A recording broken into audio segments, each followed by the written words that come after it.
ओम भूर्भुवः स्वः तत्सवितुर्वरेण्यं भर्गो देवस्य धीमहि धियो यो न प्रचोदयात्। Thank you. सरस्वती पुत्र श्री निहाल चंद जैन जी का पहले स्वागत करते हुए और उनके परिचय के लिए छतरपुर मध्य प्रदेश श्री शैलेश विश्वकर्मा जी रिक्वेस्ट करूंगा कि सर ने अपना नया परिचय दिया नहीं, हमको लिख के भेजा नहीं। सर वही है, कुछ बदला नहीं है ना। 3 साल पहले सर बदला था ना, आज बदला है कुछ। सर आप आपकी शक्ल बदला लग है, रही है बदला पहले है। से। One thing is change. Sorry to disturb you. One thing is only change. जब ये लास्ट टाइम अपने पास आए थे जब सिंगल थे, अब आजकल डबल है। अब डबल हो गए हैं। Only one thing is change. Sir ये बट तो बहुत बड़ा मेजर चेंज है। सर, मेजर चेंज है। हाँ। और अभी हमने सुना था कुछ दिन पहले कि आदरणीय मौसी जी ने डेट बढ़ा दी थी GST 1 की 13 तारीख और 3 वीक 23 तारीख। तो आज हम एक रिटर्न भरने के लिए बैठे थे, तो वो अभी मौसी जी के पास वो 20 तारीख ही दिख रही है अभी भी। गलती है सर उसमें। तो ये भी बहुत बड़ा स्वागत है, मतलब है कि हम बोले कि 23 तारीख, लेकिन आपको 20 तारीख को रिटर्न ही भरना पड़ेगा। आपने मौसी जी कब से कहने चालू कर दिया? हाँ। निहाल चंद जी का परिचय देने का सौभाग्य दूसरी बार प्राप्त हो रहा है। ट्विटर पर हम इनके अच्छे खासे फॉलोअर तीसरी हैं बार। और इनको देखते रहते हैं, तो इससे ही इनके विषय में ज़्यादा जानकारी प्राप्त होती है। आप institute of chart accountant of India ICAI के सदस्य हैं। आपने प्रतिष्ठित HR कॉलेज से वाणिज्य में स्नातक किया था। आपको वैश्विक सार्वजनिक और निजी संगठनों की एक विस्तृत सेवा के साथ काम करने का 5 से 6 साल का पेशेवर अनुभव है। आपको उनके जो महत्वपूर्ण GST जोखिमें जो होते हैं, जो रिस्क होती है, उसको निपटने में आपको उससे मदद मिलती है। आपके में व्यापार और परिचालन जोखिम सलाहकार हैं। GST ऑडिट, GST अनुपालन, मानक संचालन प्रक्रियाओं में जो काम किया जाता है उसमें आप बहुत अच्छे से कार्यरत होते हैं। आपका विशेष रूप से GST के ऊपर एक विशेष झुकाव है। आप GST के विषय में लिखना, पढ़ना और शोध करना पसंद करते हैं। साथ ही साथ आपकी एक बहुत बड़ी विशेषता है कि आप हर स्टडी को जो केस टू केस के आधार पर करते हैं, जैसा है कि कोई एक पर्टिकुलर मानूमेंट बनाकर नहीं बैठते हैं। अगर हर केस के साथ उनका जो नियम है या कानून है वो चेंज हो जाता है, या जो उनका विचार है वो बदल भी जाता है। आपको विभिन्न मंचों पर वक्ता के रूप में आमंत्रित किया जाता है। आप ICI के स्टडी सर्कल्स, UPCA, DCA, पेरेंसा आदि सदस्यों का संस्थानों का दौरा भी करते हैं। आप चार्टर्ड अकाउंटेंट के जो सदस्य छात्र होते हैं उनके साथ अकादमिक और व्यवहारिक बिंदु पर बात भी करते रहते हैं। पत्र पत्रिकाओं में आप लिखते रहते हैं। विभिन्न शैक्षणिक और कॉर्पोरेट कार्यक्रमों में एक अच्छे खासे प्रशिक्षक, एक वक्ता, प्रेरक के रूप में आप हमेशा GST की जटिलताओं से लड़ते रहते हैं दिन भर। और उसकी जो गतिविधियां हैं वो अधिकतर ये GST संबंधित होती हैं। आज हमारे बीच में दोबारा पुनः पधारे हैं आदरणीय निहाल चंद जी। तो मैं तीसरी तीसरी बार आ रहे हैं सर। तीसरी हैं बार तीसरी बार आ रहे हैं। पहली बार आप नहीं था उस टाइम। हाँ, तो सर क्षमा करिए सर, तीसरी बार आ रहे हैं, लेकिन हम दूसरी बार परिचय दे रहे हैं आपका। परिचय आप दूसरी बार दे रहे हैं, लेकिन बहुत तीसरी अच्छा बार। लगता है यार, क्यों मतलब दो तीन उपकाश में चार पांच ऐसे वक्ता है जिन्हें देखकर यार क्यों मन अपने आप प्रसन्न हो जाता है और मन मयूर प्रफुल्लित हो जाता है कि भाई अब ऐसा व्यक्ति आ गया है कि जो हमारी लगभग लगभग 99.99 समस्याओं को हल कर देगा। 0.1% हमने मोदी के लिए छोड़ दिया और बाकी इतनी समस्याओं का समाधान आप कर देंगे। तो आज आपसे निवेदन है कि अपना उद्बोधन शुरू करें। और जो आप लगभग 5 मिनट पहले जुड़ गए थे, तो जो अगर ये अभी भैया लोग बात कर रहे थे, संजय भैया, अंकित भाई और प्रियंक भैया जिससे मैं बात कर रहे थे, अगर कोई इस विषय में आपका ओपिनियन हो तो आप भी कृपया उस पर हम लोग को बताएं और आगे अपना उद्बोधन आरंभ करें। आदरणीय Nihal Chand ji. Thank you so much Harsh ji, और thank you so much Shailesh ji. खैर, ऐसे तो जो आज का आपने मुझे टॉपिक दिया है वो तो कितना भी घंटा खींच सकते हैं। जैसे एक अच्छी बात, खराब बात, अब मैं क्या कहूँ। हर्ष जी का जैसे मुझे मैसेज आया, सर ने बोला टॉपिक दो। अब टॉपिक देने में सबसे बड़ा चैलेंज ये था कि मैं कल और परसों था नागपुर शादी में। मैं आज सुबह 10 बजे बॉम्बे आया हूँ। सर को बोला सर टॉपिक मेरी पसंद का लेना पड़ेगा। सर ने बोला ठीक है ले लो। और मैंने भी टॉपिक, मेरे सबसे इजी टॉपिक जो मुझे लगता है वो मैंने लिख कर दे दिया सर को। सर का भी मैसेज आता है, टॉपिक आपने बढ़िया सिलेक्ट किया है। तो टॉपिक आज का एकदम एकदम सिंपल है। बिल्कुल, जो जीएसटी डिपार्टमेंट सिंपल है सर। एसजीएस नहीं, सिंपल है, वही सिंपल है सर। जो भी डिपार्टमेंट से हमको कम्युनिकेशन आएगा, और मैं स्पेसिफिक कम्युनिकेशन पे हूँ। मैं नहीं बता रहा अपील कैसे ड्राफ्ट होती है, मैं नहीं बता रहा ये एसएमटी का 10 का रिप्लाई देना है ऐसे या नहीं देना। कम्युनिकेशन आना चाहिए। कम्युनिकेशन का आपको रिस्पॉन्स कैसे देना है। बहुत से जो रिव्यू के लिए जब लेटर आते हैं मेरे पास में, स्पेसिफिकली रिव्यू की बात कर रहा हूं मैं, जब मैं लेटर्स को रिव्यू करता हूँ, चाहे वो सीए ने लिखा हो चाहे वो एडवोकेट ने लिखा हो, एक बड़ी प्रॉब्लम जो मैं पर्सनली फेस करता हूँ वो ये होती है कि जाना था जापान, पहुंच गए चीन। सही बात है। सेक्शन हुआ है आपका 76, आप लॉ कोट कर रहे हो 73 का। अब 76 एक इंडिपेंडेंट प्रोविजन है, 73 एक इंडिपेंडेंट प्रोविजन है, दोनों को मर्ज करने की रिक्वायरमेंट नहीं बनती। फर्स्ट।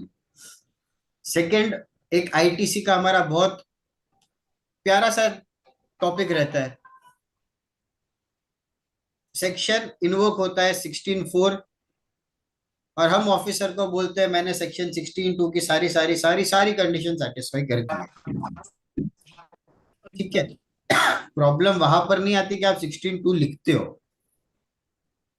प्रॉब्लम तब आती है कि जब ऑफिसर आपसे कहता है कि आप 16(2) की कंडीशंस को प्रूव करो, और तब आपके पास में कोई ना कोई एलिमेंट मिस हो जाता है। जैसे रिसेंट में एक 16(4) का मैटर शो कॉज के रूप में मेरे पास में आया, डायरेक्ट नहीं आया, किसी के रेफरेंस से आया। जब मैंने उसका रिस्पॉन्स पढ़ा तो वो उसने पर्सन ने आज भी, जो हम 3 साल पुराना रिप्लाई देते थे कि 16(2) ओवर राइडिंग इफेक्ट करता है 16(4) से, क्योंकि not with standing anything in the act in this section use किया हुआ है 16(2) में, वो पूरे के पूरे ड्राफ्टेड रिप्लाईज थे। गलत नहीं है, बट इनकम्प्लीट जरूर था वो। अब वो इनकम्प्लीट क्यों था? क्योंकि आज जब आपका 16(5) ऑलरेडी आ चुका है, और वो फाइनेंशियल ईयर्स में अगर वो कवर हो रहा है, तो आपको 16(2) लिखने की पहली बात तो जरूरत नहीं बचती। आप सीधा का सीधा 16(5) लिखिए। 99% ऑफ द केसेस में ऑब्वियसली नॉन फ्रॉड होंगे, तो वो मैटर वहां पर क्लोज हो जाना चाहिए, क्योंकि 16(4) इन्वोक हुआ था। प्रिकॉशंस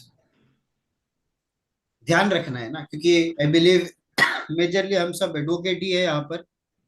एक तो एडवोकेट्स को ड्राफ्टिंग कैसे करनी है सिखाना अपने आप को एक चैलेंज लगता है मुझे। आप लोग सोचते होंगे सर आप एक एक्ट का ड्राफ्टिंग करते हो, हमारे पास में वेराइटीज ऑफ एक्ट्स आते हैं, हम यहां से लेकर चीज यहाँ पे डंप करते हैं। बहुत अच्छी बात है, कीजिए, खराब कुछ नहीं है। बस सिर्फ एक प्रिकॉशन होता है, क्या वो लिंक बैठ रहा है यहाँ पर? अगर हाँ, तो बेहिचक आप वो चीज को आप लिंक कीजिए, यूज कीजिए। बट अगर लिंक नहीं बैठता चीज का, वो पर्टिकुलर सेक्शन को लेके या वो पर्टिकुलर मैटर को लेके, एक एडवाइस जरूर रहती है कि आप मत यूज कीजिए। सेकंड सबसे बड़ा प्रॉब्लम, केस लॉस। हम में से, मुझे यहाँ पर जो है साथ में, कितने लोग को लगता है कि हर एक लेटर के रिस्पॉन्स में मुझे केस लॉ लिखना जरूरी है?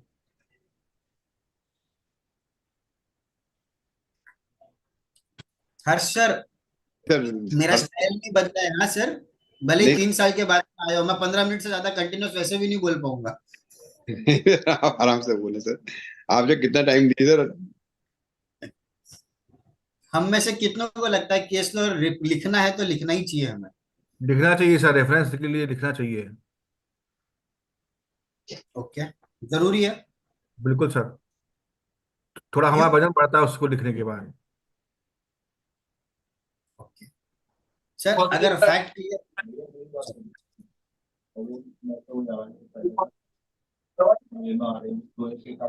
हमारा वजन बढ़ता है, एक आंसर। सेकंड आंसर है किसी के पास में? कोई नो वाला है क्या मेरे साथ में? हाँ वाले तो आई बिलीव शैलेश जी हो। दीपक सर कुछ बताइए आप। दीपक जी, आप बहुत दिनों बाद आज आए हैं, प्लीज कुछ बोल लीजिए। म्यूट अनम्यूट कर लीजिए प्लीज सर अपने आप को। हाँ हाँ सर, बताएं सर। नमस्कार सर। क्वेश्चन ये है सॉरी, दीपक मैं जी, एक्चुअल में, हाँ बताएं सर, क्या क्वेश्चन है? क्वेश्चन ये है कि जो भी नोटिस आते हैं जीएसटी में, क्या उनका जवाब देते हैं तो क्या उनमें केस लॉ साइट करना कंपलसरी है? सर मेरे मेरे हिसाब से केस लो साइड करना कंपल्सरी तो नहीं, लेकिन करना चाहिए सर। ओके। इनकम टैक्स में तो सर हम लोग करते हैं सारा। हाँ सर, जी जी।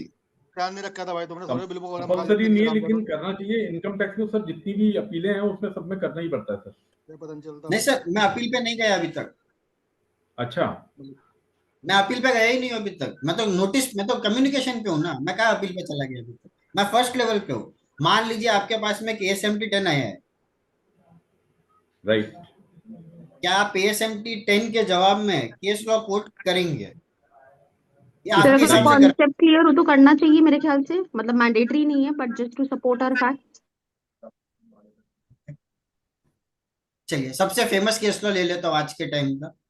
या टेलो। Safari retreat. फाइव डिजिट सबसे आज के डेट में पॉपुलर केस है। Trending number 1। मैं आपके बाद इसीलिए सबसे उस पे आता हूँ। आपके बाद ट्रेंडिंग नंबर 1 है वो। सबसे सबसे फेमस केस है सर ये। पहले मोहित मिंडल्स था, मोहित मिंडल्स को ऐसा ओवरटेक किया ये सफारी। केस ने कि मत पूछिए। Matter same, fact same, everything is same. क्या आप सफारी रिट्रीट्स कोट करेंगे?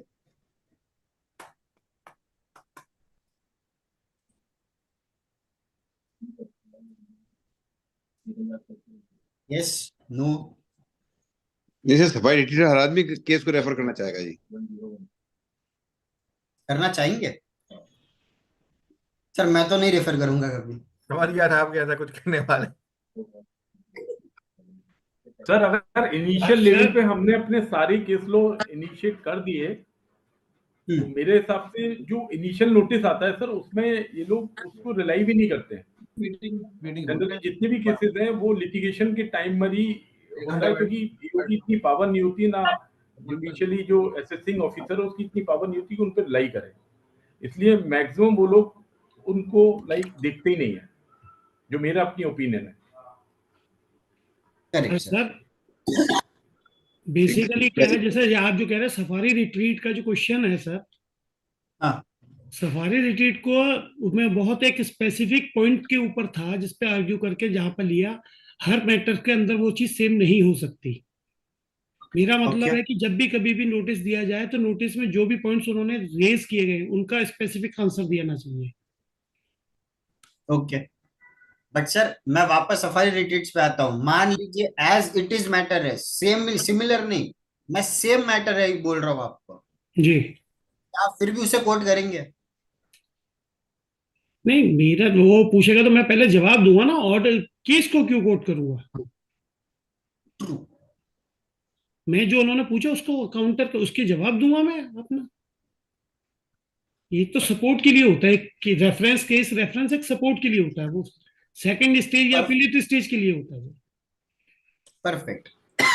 अब देखिए, जब हम स्टूडेंट थे तब हमको ऐसा बताया जाता था कि ये केस लॉ है, ठीक है, लॉ है, उसके बेसिस पे ये जजमेंट डिसाइड हुआ है।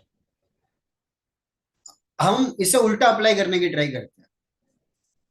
जस्ट बिकॉज ये जजमेंट है, मेरा फैक्ट सेम है, चलो मैं इसे कहीं ना कहीं फिट करने की ट्राई कर देता हूँ, जो गलत है। पर्सनली मेरे अंडरस्टैंडिंग के हिसाब से सफारी रिट्रीट्स का जजमेंट मैं कोट नहीं करता, क्योंकि मुझे लगता है वो एक नरोवा कुंजोवा टाइप का जजमेंट है, जहां पर क्लैरिटी नहीं आती कि whether that plant is a building, sorry that building is a plant और नॉट अ प्लांट। ठीक है, डिफरेंस ऑफ ओपिनियन हो सकता है, नो प्रॉब्लम। थर्ड कॉमन चीज जो मैंने ऑब्जर्व किया, जो हम लेंथ ऑफ रिप्लाई लिखते हैं, वो हम बहुत एक्सटेंसिवली लंबा लिख देते हैं at a position where it is not required. ये सेम पॉइंट आई बिलीव मैं आज से जब 3 साल पहले भी जब आया था, मैंने आपको मेरा C&AG का एक्सपीरियंस शेयर किया था। आई बिलीव तब से नए मेंबर्स ऐड हुए हैं, तो मैं एक बार फिर से रिवीजन के लिए शेयर कर देता हूँ। मैं C&AG में डिलीवरी दे रहा था फॉर असेसमेंट रिलेटेड टॉपिक। वहां पर सबसे कॉमन क्वेश्चन जो आया उनके ऑफिसर्स के एंड से, वो ये था कि हम आपसे एक सिंपल क्वेश्चन पूछते हैं कि अगर ये डिसअलाउंसेस नहीं है आपके अंडरस्टैंडिंग में, प्लीज एक्सप्लेन के क्यों नहीं है। और आप उसके रिस्पॉन्स में हमको 20 पेज 25 पेज का एक्सप्लेनेशन दे देते हो। अब याद रखिए एक ASMT 10 के लिए इनिशियल पॉइंट ऑफ जो नोटिस आता है, उसके लिए एक 20 पेज 25 पेज का रिप्लाई इज नॉट ऑप्टिमम। 3 चीजें। पहला, मैं पर्सनली क्या लिखता हूं या मैं पर्सनली कैसे हैंडल करता हूं नोटिस। फर्स्ट थिंग, मैं चेक करता हूं वेदर टाइम बार्ड हो रही है कि नहीं हो रही है। अगर notice is getting time barred या if the communication is time barred, as such एक सिंपल लाइन का letter is sufficient enough to say that your notice is time barred. दूसरा, वेदर ऑफिसर की अथॉरिटी में है वो अमाउंट का notice issue करना या नहीं करना। आई नो बहुत बेसिक्स है, बट कोई भी कम्युनिकेशन आने दो, जब तक ये दो बेसिक चेक नहीं हो जाते मैं लीगल ड्राफ्टिंग की तरफ नहीं बढ़ता। तीसरा, टू द एक्सटेंट पॉसिबल अगर हम फैक्ट्स समझा पाए ऑफिसर को, फैक्ट्स, तो केस लॉ रेफरेंस की शायद रिक्वायरमेंट कम बचेगी। मैं ये नहीं बोलता कि नहीं ही करना है या मत कीजिए, नहीं कीजिए, if you feel it is appropriate कीजिए, बट फोकस एटलीस्ट जो प्रिलिमिनरी नोटिस आते हैं। अब by preliminary notice what I mean, हमारा ASMT 10, DRC 01A, DRC 01, ये 3 लेवल के नोटिस पे तो एटलीस्ट मैं केस लॉस कोट नहीं करता। क्यों? जैसे हमारे संजय जी ने बराबर बताया, उन्होंने अगर कुछ एलिगेशन लगाया है मुझ पे, तो मैं पहले खुद तो क्लीन रहूं कि सर आपने एलिगेशन 1 2 3 4 5 6 7 8 9 10 लगाया है, उसमें से 1 नहीं है, 2 नहीं है, 3 नहीं है, 4 नहीं है, 5 नहीं है। ओके तो मैं इनिशियल लेवल पे केस लॉस कोट नहीं करूंगा। अब फिर जब DRC 07 आता है, जब अपील लेवल पे आते हैं, अपील लेवल पे लिखिए if it supports your fact, बिल्कुल केस लॉ कोट कीजिए, बट एक प्रॉब्लम है यहाँ पर। हमने केस लॉ कोट कर लिया, केस लॉ कोट करने के बाद क्या हम वो चीज चेक कर रहे हैं कि वेदर हमने वो केस लॉ का जो टोटल सेंस है उसे पिक किया है, या हम सिर्फ एक पर्टिकुलर लाइन या एक पर्टिकुलर पैराग्राफ हमारे फेवर में आया है फ्रॉम दैट केस लॉ, हमने सिर्फ वो का वो एज इट इज उठाकर डाल दिया है हमारे रिप्लाई में। एक प्रिकॉशन है ये चीज। जैसे मान लीजिए, चलो सफारी रिट्रीट्स पे आ जाते, मान लीजिए आपने सफारी रिट्रीट्स कोट कर लिया और फिर आपने नीचे जाकर कॉन्स्टिट्यूशनल वैलिडिटी ऑफ 16(4) चैलेंज कर ली, सफारी रिट्रीट्स के ही जजमेंट में उसे अपहेल्ड किया।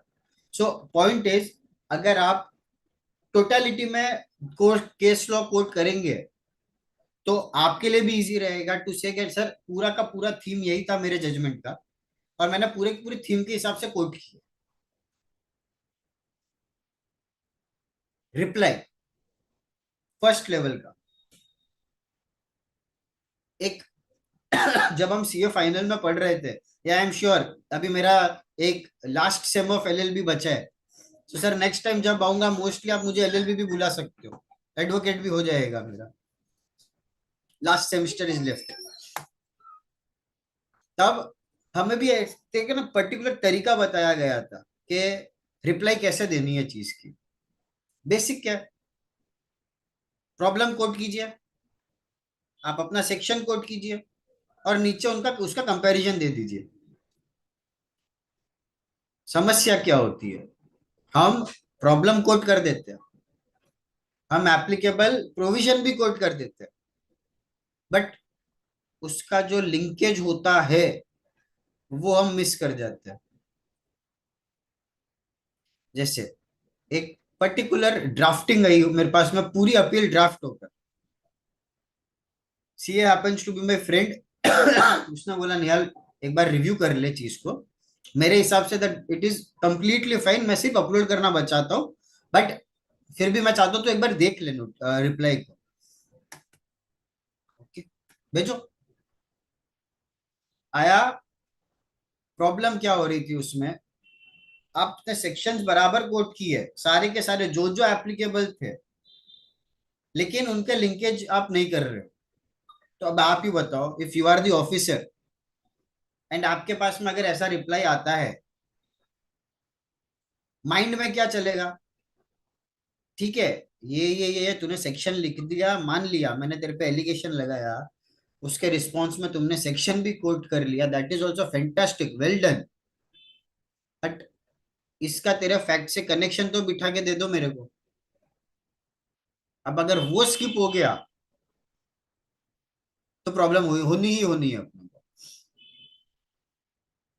टोन ऑफ लेटर, नो, जैसे मेरे लॉ के फैकल्टी थे जब मैं सीए फाइनल में पढ़ रहा था, वो तो पता नहीं क्यों सीधा लैंग्वेज ऐसे लिखते थे, dear officer, the order passed by you appears to be passed by a novice who has just joined his duty.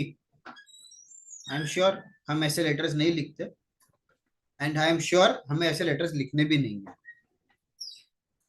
That also does not means कि आप लेटर में इस तरीके से लिखो, dear respected sir, you are an highly educated skilled officer, so therefore we request you to please use your intelligence and ऐसा नहीं, that is also not required.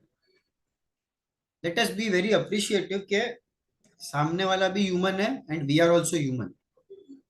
हम लेटर तो वैसा ही लिखेंगे जैसा हमको रीड करने में आसानी हो, या हमें भी रीड करने में ठीक लगे, ठीक है, we can be bold, bold नहीं होना ये बात नहीं है, बट डिसरिस्पेक्टफुल भी नहीं होना है।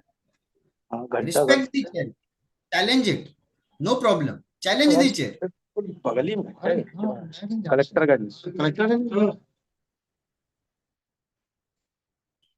challenge the chair, no problem, but don't get disrespectful in that is the only concern. फिर जब भी हम लेटर लिखना स्टार्ट करते हैं या जब भी हम डिपार्टमेंट से कम्युनिकेशन स्टार्ट करते हैं, कहीं ना कहीं जाकर एक दो मीटिंग के बाद में क्या बोलते हैं ना, we get very frank with the officer, अच्छी बात है, we get very friendly with the officer, वो भी अच्छी बात है, बट कहीं ना कहीं जाके आई एम श्योर आप लोग सब एडवोकेट्स हो, मैं भी चार्टर्ड अकाउंटेंट हूँ, we are all very sure on that aspect के this is the matter sir, this is the understanding, this is the matter, this is the understanding, we stick to the legal grounds. जैसे मैं आपको एक मेरा incident बताता हूँ, it was anti evasion, okay, हम summons में बैठे थे, now I know I am not authorised because I should not go to summons as well, but ठीक है, क्लाइंट वाज लाइक सर चलो आप साथ में, एटलीस्ट आप लीगल पॉइंट आंसर कर देना, फैक्चुअल पॉइंट्स तो हम देख लेंगे जो भी है हमारा फैक्ट है, सर ओके फाइन चलो। We went over there, at a lot of times होगा ये कि फैक्ट होगा फ्रॉम ए टू बी,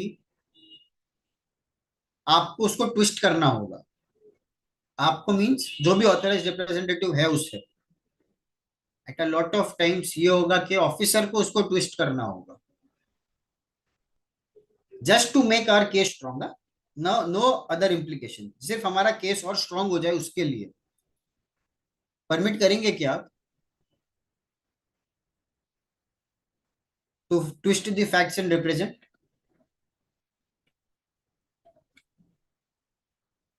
हाँ, ना,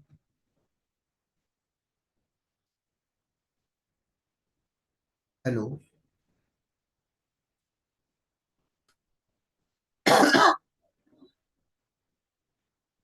हेलो हेलो हेलो क्यों आवाज आ रही सर आपकी? सर, हाँ या ना? शैलेंद्र जैन जी बताइए। चिराग गुप्ता जी कह रहे हैं हाँ सर। सर जी, आप ट्विस्ट कर देंगे फैक्ट्स को? ये सचान जी भी कह रहे हैं नहीं यस। नहीं सर, नहीं सर। नहीं सर। शैलेंद्र जैन जी आपकी क्या ओपिनियन है? सत्येंद्र जैन जी। जी नहीं सर, नहीं करेंगे हम। क्यों करेंगे सर उसको ट्विस्ट? जब हम सर एक कंटिन्यू वे में जा रहे हैं, फैक्ट्स को चैलेंज भी करके, उसके सपोर्ट्स में जो हमारे पास है, हमारे फैक्ट्स के उसके जो उसने एलिगेशन लगाई हुई है हमारे ऊपर, तो हम फिर क्यों करेंगे कि हम उसको मोड़ें, उसको कहीं और ट्विस्ट करें कि नहीं इस तरीके से, इस तरीके से। फिर उधर अदर आके फिर हमें उसके सपोर्ट में फिर कुछ और लेके आना पड़ेगा। तो जो एक वे हमारा जा रहा है ना सर, वहां पे हम स्टे करेंगे ना सर। चिराग गुप्ता जी, चिराग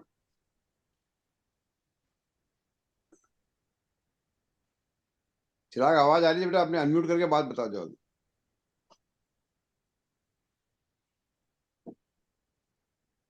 खाली लिख के भेज रहे था वो, बोल नहीं रहे। सर आवाज के लिए हाँ बोला है, फैक्ट्स के लिए नहीं बोला। फैक्ट्स के लिए नहीं बोल। आज सर, ये नितिन जी, जी मेरा ये मानना है कि जब भी कभी भी इंटरोगेशन में या एडजुडिकेशन में बैठ रहे हैं संबंध में, तो पर्पस क्या होता है कि जो इंटरप्रिटेशन उस फैक्ट से अधिकारी निकाल रहा है और वो मेरे नेगेटिव जा रहा है, तो मैं उसको स्लाइटली ट्विस्ट करके अपने फेवर में करना चाहता हूँ। वहां ट्विस्टिंग जरूरी हो सकती है सर, कि मैं उनको समझा सकूं। केवल वहां तक तो बेनिफिशियल है कि यदि कोई आपको बेस्ट इफेक्ट पड़ेगा आपके आगे फर्दर प्रोसीडिंग्स के लिए। क्योंकि देखिए, एक ही जो भी डॉक्यूमेंट से एक इंटरप्रिटेशन अधिकारी का दूसरी तरीके से होता है और एसएससी का दूसरा इंटरप्रिटेशन होता है। हमारा बस फेवर ये होता है कि अधिकारी जैसे हम सोच रहे हैं उसी तरह से अधिकारी सोचना शुरू कर दे। इतनी बट हम सर, हेल्प वो कर सकते हैं। ट्विस्टिंग नहीं, सॉरी, वो ट्विस्टिंग ऑफ फैक्ट्स नहीं हुआ सर। तो फिर किस टाइप का ट्विस्टिंग ऑफ फैक्ट्स की आप बात कर रहे हैं? फैक्ट्स तो ये ट्विस्ट होता है, बिल्कुल तो नहीं बदला जाएगा वो, तो जो चीज पाई गई। जैसे मैं आपको एक एग्जांपल देता हूँ सर। हम वो मीटिंग में बैठा था, ऑफिसर को जो लैंग्वेज यूज करनी थी सर, वो कंप्लीट टैक्स पेयर के अगेंस्ट वाली थी। जैसे मेरे ख्याल से कुछ आईटीसी का अवेलमेंट का मैटर था, कंस्ट्रक्शन सेक्टर आईटीसी अवेलमेंट का मैटर था। ऑफिसर को लिखना था ये चीज के जो आपने अवेल किया है वो इनएलिजिबल है। ठीक है, हमको उसे वो लिखवाना था कि सर एलिजिबिलिटी तो हमने अब डिस्कस करने की रिक्वायरमेंट नहीं है, क्योंकि हमने सेट ऑफ नहीं लिया है। सो पोर्टल पे चढ़ा, बैलेंस एब्सोल्युटली चढ़ा, डिनायल ही नहीं है मेरे पास में, अवेल बट किया, यूटिलाइज नहीं किया। एलिजिबिलिटी पे नहीं जाऊंगा। It is availment of point of availment, not utilisation. Correct.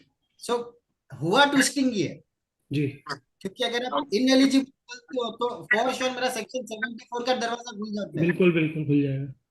और मैं यहाँ पर क्या लिखवाने की ट्राई कर रहा हूँ आपसे, सर हम एलिजिबिलिटी चेक क्यों कर रहे हैं? 71। जब मैंने सेट ऑफ नहीं लिया, जब मैंने उसे यूज ही नहीं किया कहीं पे, तो इनएलिजिबल नॉट इनएलिजिबल, हम ये चीज पे जा क्यों रहे? आई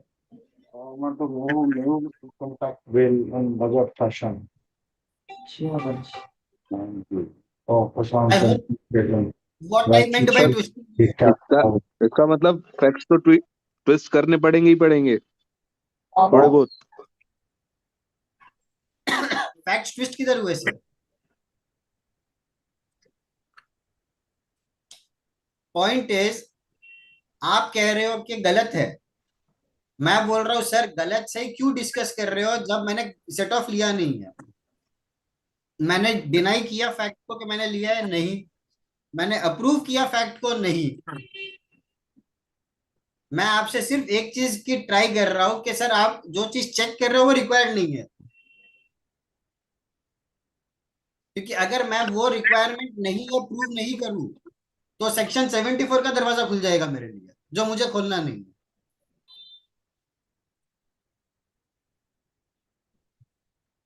आई होप आई एम क्लियर। जी, अगर किसी समझ में नहीं आई किसी तो बता दे, हैंड रेज कर दे अपना आप।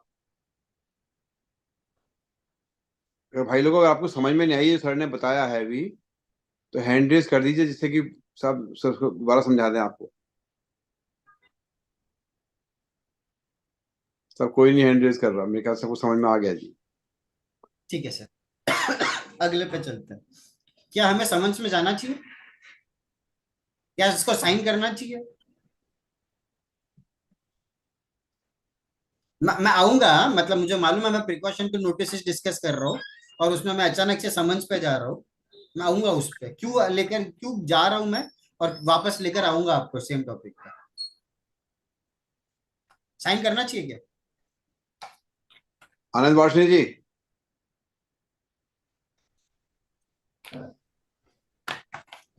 Hello no hello no sir, आवाज आ रही है? जी आ रही है, आवाज आ हाँ रही है। सर। हाँ सर, जवाब सर के क्वेश्चन साइन का। नहीं करने चाहिए सर, सम्मन की ओर नहीं जाना चाहिए। साइन नहीं करने चाहिए, जी absolutely, for a very simple reason. पहली बात, आपने ट्रांजेक्शन किया नहीं है। हमें सिर्फ उतना ही ट्रांजेक्शन मालूम होता है जितना हमारा क्लाइंट हमें आकर बताता है, फिर चाहे वो आप एडवोकेट हो चाहे मैं चार्टर्ड अकाउंटेंट हूँ। उसके ऊपर का फैक्ट क्या है, फिगर क्या है, हमें नहीं पता। सो फैक्ट की रिस्पॉन्सिबिलिटी हम नहीं ले सकते। फाइन, उससे रिलेटेड जो लॉ आता है, भले ही आप अपने लेटर हेड पे एक बोलते हैं ना करेस्पॉन्डेंस लिख के आप दे दीजिए कि फॉर या on behalf of my client I am writing this communication to you, वहां पर भले ही आप एक बार साइन कर दीजिए। खैर मेरी अंडरस्टैंडिंग में तो वहां पर भी मत कीजिए, क्योंकि आपका फैक्ट नहीं है, आपका ट्रांजेक्शन नहीं है, आप सिर्फ उसे डिफेंड कर रहे हो। बट वर्स्ट केस में एक बार आप लीगल रिस्पॉन्स पे रिप्लाई देंगे, फिर भी एक बार समझ आती है, बट जो फैक्ट है वहां पर तो साइन मत ही कीजिएगा। सेकेंड पॉइंट, वो आपके अगेंस्ट यूज होगा। आप कोई भी डिपार्टमेंट को स्टेटमेंट देते हो, वो तो आपके अगेंस्ट यूज होने ही वाला है। अच्छा, बाय अगेंस्ट यूज होना जरूरी नहीं है नेगेटिव सेंस में हो, पॉजिटिव सेंस में भी आपके फेवर में यूज हो सकती है वो चीज। जब आप एक स्टेटमेंट दोगे से स्टेटमेंट ए, आप नेक्स्ट टाइम क्या अपने स्टेटमेंट को कैंसिल कर पाओगे? फॉर एग्जाम्पल हर्ष सर ने समन्स में बोला, हाँ मैं निहाल चंद को जानता हूं। सेम समन्स के रिस्पॉन्स में यार सब मान लो समन्स पे मैटर क्लोज नहीं होता है, डीआरसी 01 ने इशू होता है, फिर 1 इशू होता है, क्या हर्ष सर आके ये चीज बोल पाएंगे कि नहीं मैं निहाल को नहीं जानता? जुटला पाओगे अपना समन्स पे दिया हुआ स्टेटमेंट, ओथ पे दिया हुआ? नहीं। सो एक एडिशनल सेफगार्ड रह जाता है हमारे लिए कि हम ऐसी जगह पर साइन नहीं करें जहां पर फ्यूचर में पता नहीं हमें उसका एक अपोजिट स्टैंड लेना पड़ जाए। क्या लैंग्वेज में आपको चीजें कोट या अनकोट करनी है? Diplomatic requirement? Not really. आप अपना लीगल पॉइंट जो है वो आप एकदम स्ट्रांगली रख लीजिए। फैक्चुअल पोजीशन से उससे आप हमेशा कंपेयर कीजिए। और सबसे बड़ी बात, आप, खैर सच बोलता हूं, मेरे कोई भी कम्युनिकेशंस आप पढ़ लेंगे, ASMT 10 के, DRC 01A के, DRC 01 के, कुछ कुछ तो DRC 07 में भी मैं केस लॉस कोट नहीं कर रहा, for a very simple reasoning, मैं उसे फैक्ट्स में चीज इजीली एक्सप्लेन कर सकता हूं। इसका नेगेटिव साइड क्या होता है वो भी मैं बता देता हूँ आपको। जैसे मैं एक हियरिंग में था, 16.4 का मैटर था, बिफोर 16.5 एंड 16.6 गॉट इंट्रोड्यूस्ड ना, मैं उस टाइम की बात कर रहा हूँ। डिपार्टमेंट ने 1.5 से 2 साल लगा हमको नंबर इशू करने में। Financial year 2017 migration tax payer था, माइग्रेशन टैक्स पेयर 17 से नंबर के लिए एप्लीकेशन की हुई थी। फर्स्ट लॉट जो माइग्रेट हुआ उसमें नहीं हुआ। सेकेंड लॉ में pursuant was that supreme court order, जब री स्टार्ट हुआ चीज कि जिसका भी छूट गया वो आप वापस वहां पर, सर मेरी आवाज मुझे आ रही है, किसी का तो म्यूट अनम्यूटेड है सिस्टम। वहां पर जाकर नंबर अप्रूव किया और इस टैक्स पेयर को जीएसटी में माइग्रेट किया गया। टैक्स पेयर के पास में 3 दिन बचे थे to file returns. Tax payer late हुआ रिटर्न फाइलिंग में, तब ऑब्वियसली 16.4 नहीं था, सॉरी 16.5 16.6 नहीं थे। Matter got late, late filing हुई, लेट अवेलमेंट हुआ, लेट यूटिलाइजेशन हुआ, सब कुछ लेट हुआ। वहां पर जब कमिश्नर अपील सर के सामने आई वाज आर्ग्यूइंग, बोला सर आप फैक्ट्स देख लीजिए, आप पूरा चेन ऑफ ईमेल्स देख लीजिए। 1.5 से 2 साल तो हमको नंबर आने में लगा, जबकि नंबर आना इज अ प्रोसेस ऑफ से 1 working month max to max cases में। तो तब यहां पर मुझे कोट किया गया कि एक काम करो, आप जाकर मेरे को कोई एक केस लॉ लेके आ जाओ, या तो बॉम्बे हाई कोर्ट का because matter was in Mumbai itself, या सुप्रीम कोर्ट का जहां पर 3 दिन का डिले परमिट किया हुआ है, मैं आपको अलाउ कर देता हूँ। ये केस लॉ कोट नहीं करने का नेगेटिव इम्पैक्ट था हम पे, बट फॉर श्योर तब तक कोई केस लॉ था ही नहीं ऐसा। केस लॉ तो आज भी नहीं होगा ऐसा। सर कोई है जहां पर 16.4 के बाद अगर रिटर्न आपने फाइल किया है तो आपको आईटीसी अलाउ किया गया है? 16.5 16.6 मत लाइएगा बीच में, प्योर 16.4 पे होंगे। कोई है ऐसा केस लॉ आपके ध्यान में?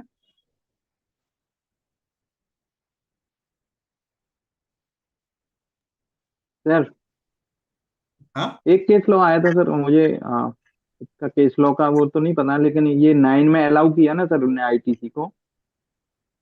जीएसटी 9 में उन्होंने 3B नील का फाइल किया हुआ था, आईटीसी क्लेम नहीं किया था, लेकिन 9 में क्लेम किया हुआ है उस आईटीसी को, तो कोर्ट ने उसको 9 के बेसिस पे भी अलाउ किया हुआ है आईटीसी।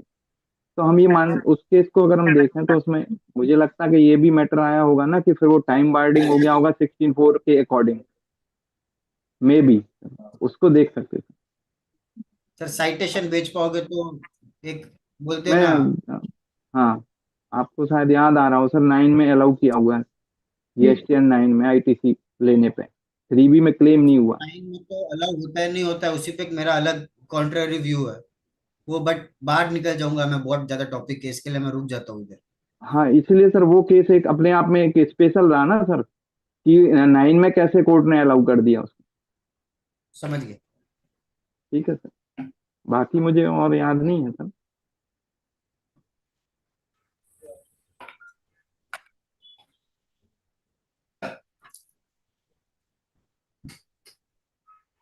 अगर कोई ऐसा स्पेशल केस है। सर सनोगा हार्डवेयर के साथ बात कर रहे हैं, सनोगा हार्डवेयर इलेक्ट्रिकल सर।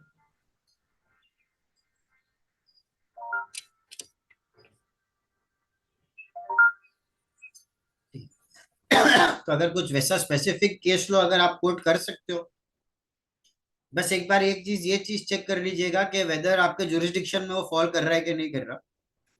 क्योंकि यूजुअली ये चीज देखी गई है कि जो बॉम्बे हाई कोर्ट के जजमेंट्स है वो गुजरात वाले नहीं मानते, एमपी वाले नहीं मानते, यूपी वाले नहीं मानते। रेयर केसेस में मान लेते, बट देन अगेन वो उनके पास में स्टैंडर्ड डायलॉग आ जाता है हमारी जुरिस्डिक्शन का केस लॉ नहीं है ये चीज, तो हम पे बाइंडिंग नहीं होता। नेक्स्ट, जब आप अपील्स की ड्राफ्टिंग करते हो उस पॉइंट पे हमारा जो स्टेटमेंट ऑफ फैक्ट्स होता है, हमारा जो ग्राउंड्स ऑफ अपील होता है, स्टेटमेंट ऑफ फैक्ट्स में हम क्या क्या लिखते हैं?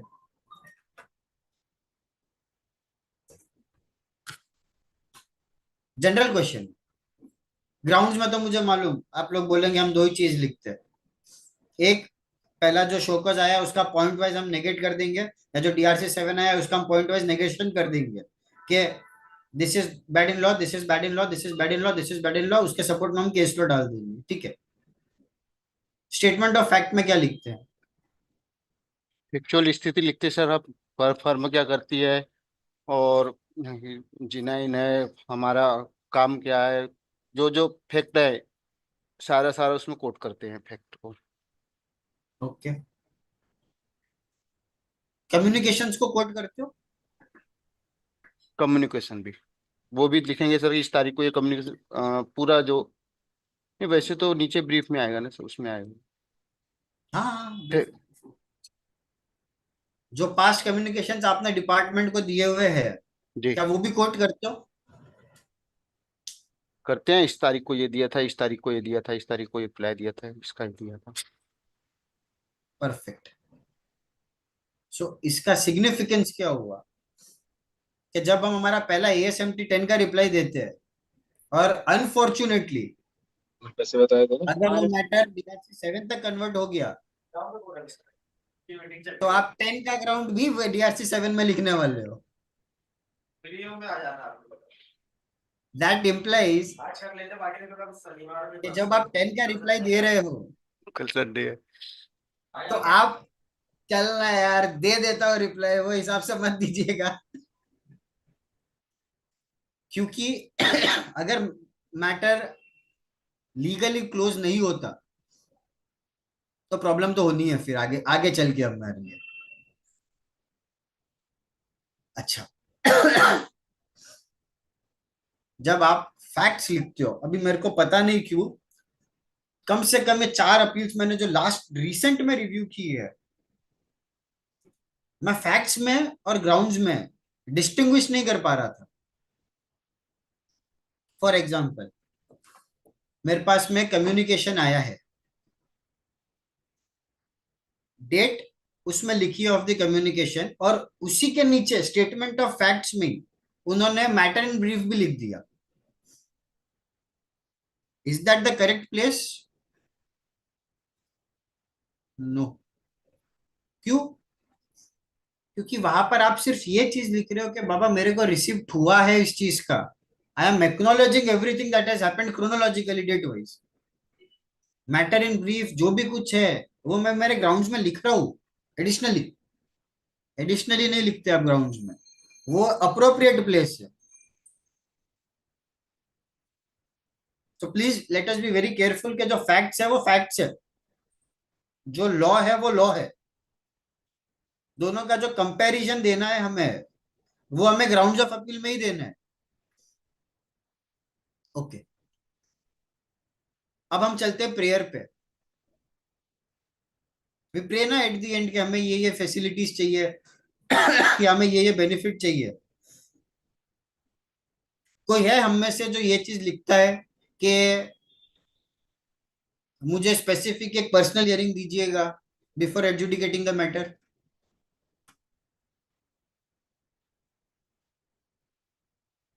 Anybody of us writing?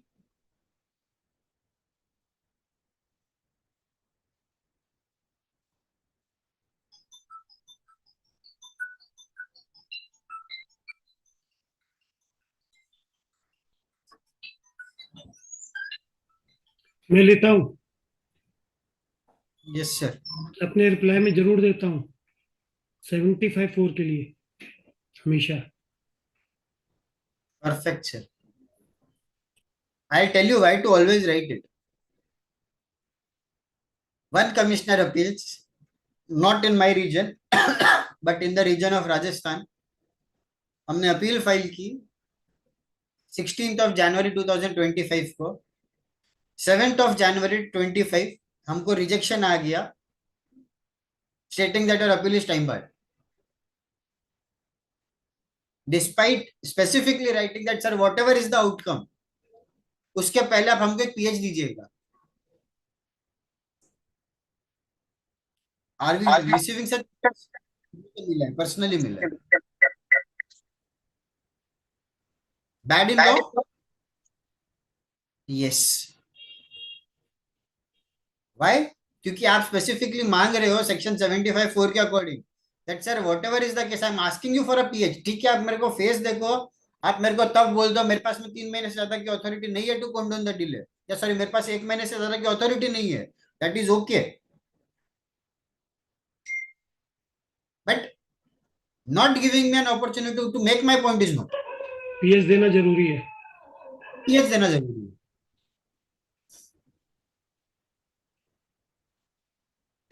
एक और पॉइंट होता है, जैसा आई बिलीव किसी सर ने इनकम टैक्स को लेकर भी कहा था, तो वहां पर भी एक स्पेसिफिक हम पॉइंट लिखते हैं कि please allow us to add, delete, amend any submissions that we have already given.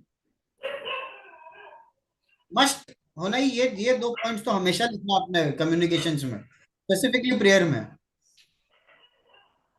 Sir आप हमारी बात सुनिए, सुनकर रिजेक्ट कीजिए, क्योंकि टू माय अंडरस्टैंडिंग जितने भी मैटर्स आपके टाइम बारिंग पे रिजेक्ट होते हैं, वहां पर वो सब चीजें लिखेगा in the order and then he will write in his order that before going to the merits of the case I am rejecting it on time barring basis. That implies one thing कि आपने अपना point रखा है, he has not considered it owing to whatsoever reason, that is okay, helps you at the further stages.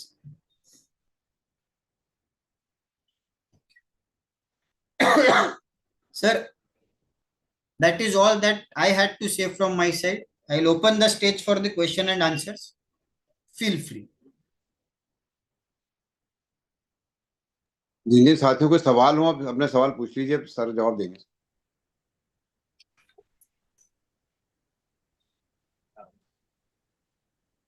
Sir बोलिए sir. Hello, बोलिए. अजय कपूर कलकत्ता से बोल रहा हूँ. बोलिए जी. अभी जैसे एक तो आईएमएस वाला केस आया था पीछे में, जब से देखा था हम लोगों ने जनवरी का आया था, लेकिन 2B जब फाइल हो गया है पार्टी का तो उसमें जनवरी का नहीं आ रहा है. इसका मतलब हमारे को आईएमएस में हमको कुछ करना नहीं है.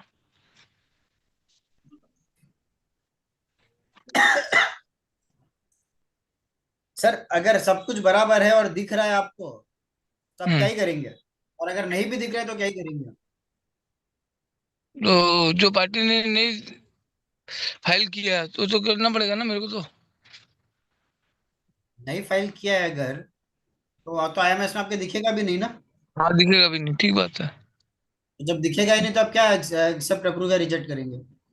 अच्छा, तो कुछ करना नहीं है. एक क्वेश्चन और था, एक पार्टी ने 5% की आइटम पर 12% लगा के बिल भेज दिया और मैं 12% क्लेम कीजिए सर. तो मैं तो उसको 5 में बेच रहा हूँ वापस.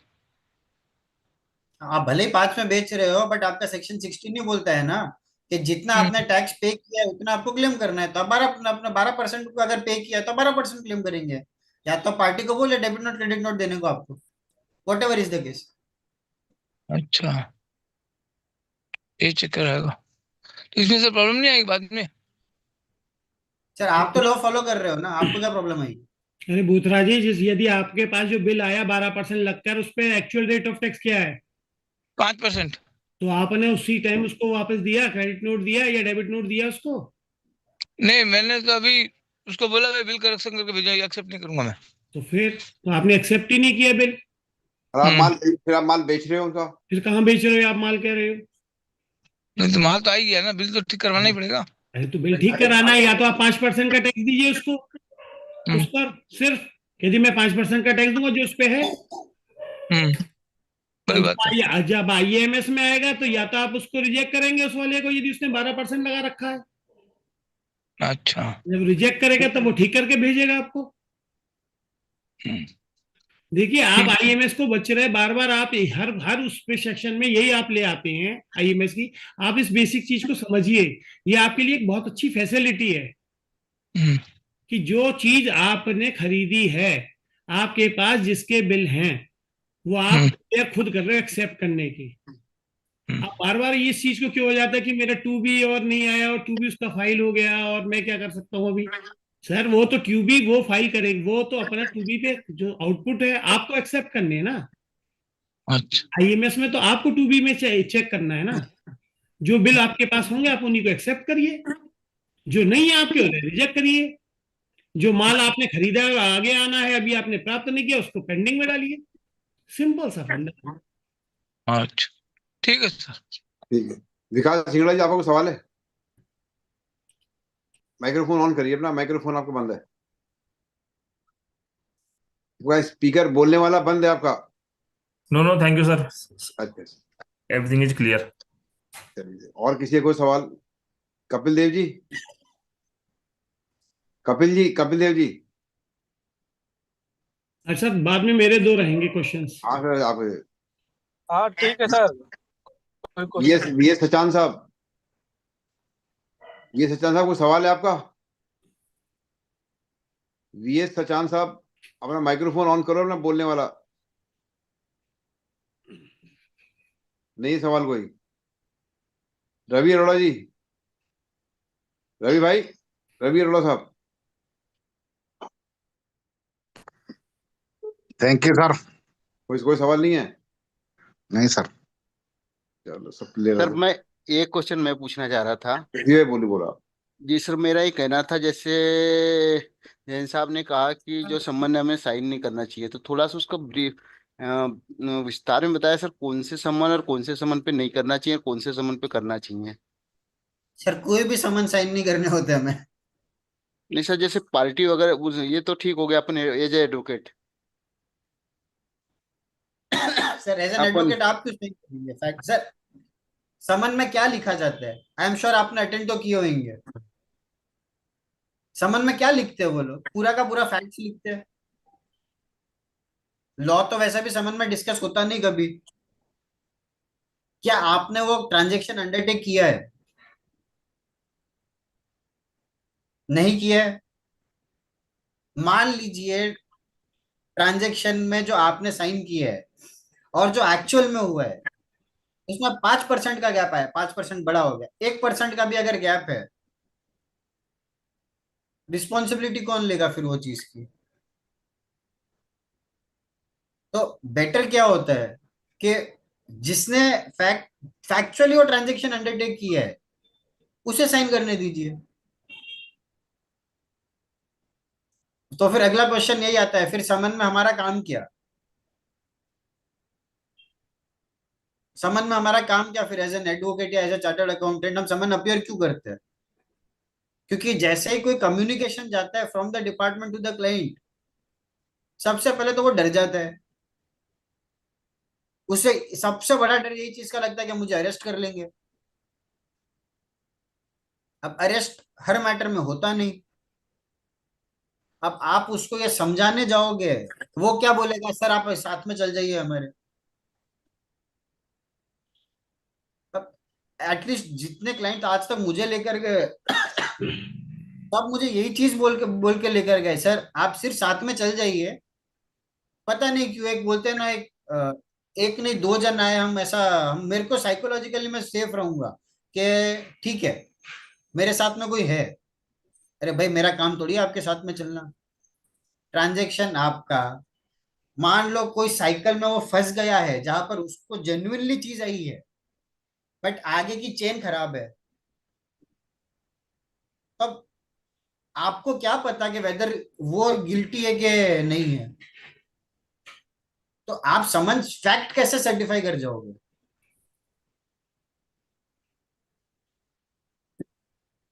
ठीक है, समन्स तो साइन नहीं करना। बात रही दूसरे कम्युनिकेशंस की, बहुत सी बार हम हमारे लेटर पे लिख के दे देते हैं दैट सर ये फैक्ट्स है, ये मैटर्स है और ये मेरा लीगल स्टैंडिंग है।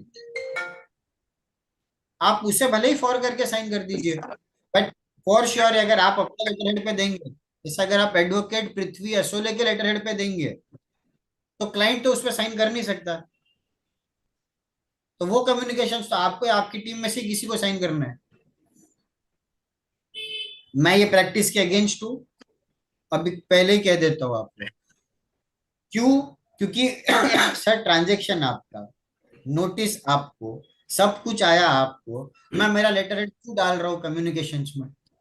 हाँ, इमरजेंसी केस है कि आप अवेलेबल नहीं हो से फॉर द नेक्स्ट 15-20 डेज, और तब डिपार्टमेंट के एंड से आपको ऐसा कम्युनिकेशन आता है कि अगर रिस्पॉन्स नहीं आया तो बोलते हैं ना, मैं उसे टाइम बार कर दिया, मैं नेगेटिव ऑर्डर पास कर दूंगा, मैं कुछ एक्स पार्टे कर दूंगा आपका।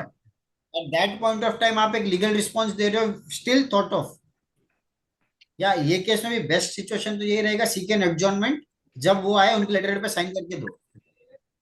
वो बहुत सी विजडम बार सही रहेगा। कोई पॉसिबिलिटी नहीं होती क्योंकि टाइम बारिंग होता है बहुत सी बार उनके लिए भी, क्योंकि हमारे साथ में एक केस में हुआ ये चीज। हमें फ्राइडे नाइट को कम्युनिकेशन आया, हमसे कहा कि आपका मंडे मॉर्निंग 11 बजे का हियरिंग है।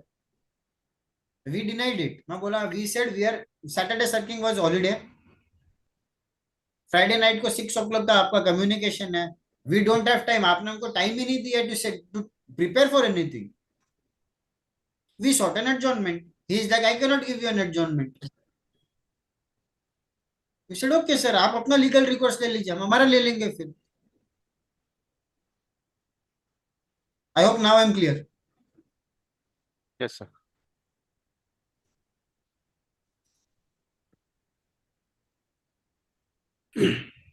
मैं ले लूं अपने सर क्वेश्चन सर। सर एक बार कोई एसआर शाह साहब, शैलजा मैडम आपने भी काउंट कर रखा है मेरे को। शाह साहब को सवाल है हेलो। क्या शाह साहब? हाँ सर। जी बोलिए। हेलो। हाँ बोलिए सर, सवाल बोलिए। हाँ, सर मेरा एक क्वेश्चन था कि जीएसटी डिपार्टमेंट कितने साल तक का नोटिस निकाल सकता है आज? 74, 73 डिपेंड करता है सर। हाँ नहीं, जनरल बात कर रहा हूँ सर, क्योंकि अभी क्या है सर, हमारे गुजरात में डिपार्टमेंट ने 17-18 से लेके 23-24 तक का एक क्यूमुलेटिव नोटिस बहुत सारे केस में दिया है। सर ऑडिट कम्युनिकेशन था कि डीआरसी 01? कितने साल तक वो लोग निकाल सकती है? ये तो कोई एंड ही नहीं है सर। पार्डन सर मैं आपसे वही पूछ रहा हूँ, ऑडिट का कम्युनिकेशन है या डीआरसी 01 ने इशू हुआ है? नहीं, जनरल नोटिस ही दिया है, कोई स्पेसिफिक ASMT 10 या ऐसा कुछ नहीं दिया है। उन्होंने क्या है सर, एक IIT करके एक हैदराबाद, आई थिंक हैदराबाद का कोई कंपनी है, उनको स्पेसिफिक टास्क देते हैं वो लोग कि हमें ये इंफॉर्मेशन चाहिए, तो वो लोग क्या है सिस्टम में से जितने भी डीलर का वो ब्रैकेट में आता है उनको सबको नोटिस भेज देते हैं। Sir if you don't mind, आप 17-18 से लेकर, क्योंकि कोई ना कोई सेक्शन में तो नोटिस आती है, ऐसे जेनरिक तो नहीं आती नोटिस। सेक्शन 50 का है। तो सेक्शन 50 तो इंटरेस्ट नोटिस हुआ। यस सर, इंटरेस्ट का ही है। तो सर अगर आपने लेट पेमेंट किया है तो इंटरेस्ट तो रिकवरी कभी भी हो जाएगी, उसके लिए क्या टाइम बारिंग है? अच्छा, तो ये एमनेस्टी स्कीम में बेनिफिट मिलता है सर उसका? वो तो सर मिल जाएगा बिल्कुल आपको, बट प्रॉब्लम है वहां पर भी, आपने ऑलरेडी टैक्स तो पे कर दिया है, तो आपकी एडमिटेड लायबिलिटी पे इंटरेस्ट वेवर क्यों देगा डिपार्टमेंट आपको? तो सर जिन्होंने टैक्स भर दिया है उनको बेनिफिट नहीं मिलेगा, और जिन्होंने नहीं भरा उनको बेनिफिट मिलेगा, ऐसा हो गया फिर। अब सर वो तो आई बिलीव जब मैंने ज्वाइन किया था तब हम मोशी जी के लिए डिस्कशन कर रहे थे। वो तो अब सर मेरे लेवल के ऊपर का डिस्कशन चला जाएगा फिर सर वो। नहीं, आप एमनेस्टी स्कीम में डाल के देख लीजिए शाह साहब। ठीक है सर। हाँ सर। ट्रायल एंड एरर है सर, देख लीजिए, अगर हो जाए तो मुझे भी बता दीजिएगा। पक्का सर, पक्का सर। एमनेस्टी में अप्लाई करिए आप इंटरेस्ट वेवर का। ठीक है सर, ठीक है sir. Shailaja Thank madam, you, आप sir. क्या पूछ रहे हैं?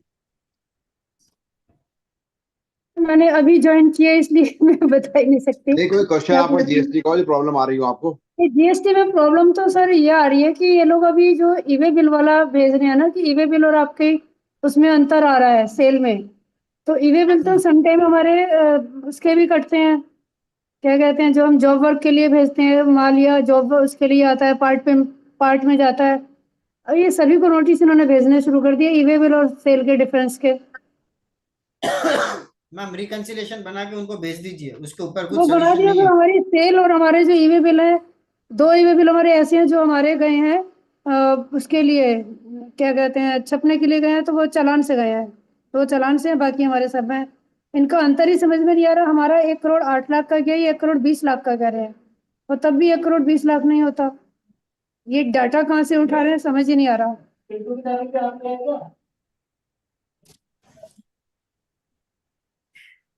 मैम इसका सोल्यूशन रिकंसिलेशन के अलावा प्रॉब्लम है सर, ये सॉरी सभी के साथ आ रही है प्रॉब्लम, यहाँ भी सभी के साथ आ रही है सर। इस ये तरह के प्रॉब्लम notices हर जगह आ रहे हैं। काफी पुरानी है जो चल रही है।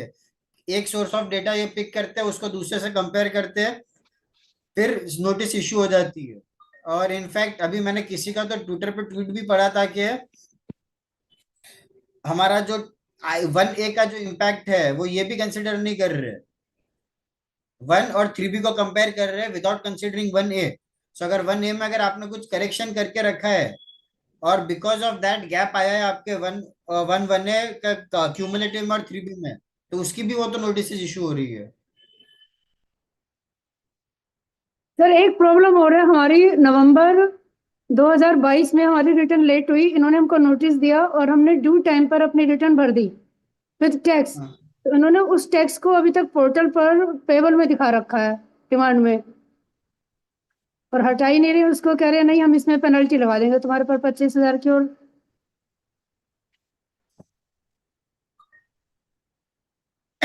जाइए मैम, आप जो रिटर्न भरे हैं ना, आप उनका पूरा कॉपी उनको ऑन रिकॉर्ड दे दीजिए।